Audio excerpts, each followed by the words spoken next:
ठरलं तर मगच्या आजच्या भागामध्ये आपण बघणार आहोत साक्षी आणि प्रियाला जेल झाल्यानंतर त्यांना एकाच जेलमध्ये पाठवण्यात येते।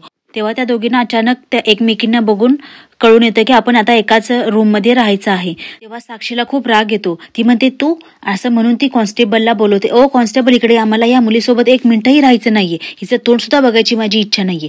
तेव्हा प्रिया म्हणते साक्षीला, तुला काय वाटलं मला तुझ्यासोबत राहण्याची हौस आहे? साक्षी प्रियाला त्यावर म्हणते, तुझं तोंड बंद ठेव प्रिया, आज तुझ्यामुळे मी इथं आहे।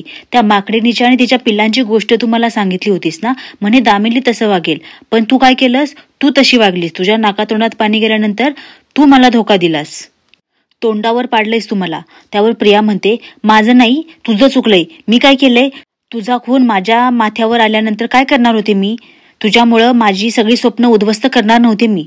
तेव्हा साक्षी तिला म्हणते, नाही नाही नाही, तुझी सगळी स्वप्न तर पूर्ण होत आहेत ना, हे बघ चांदीच्या भिंती, सोन्याचं छत, हे बघ मगमली बिछाना घातला ना तुझ्यासाठी, सगळी स्वप्न तर पूर्ण होत आहेत तुझी।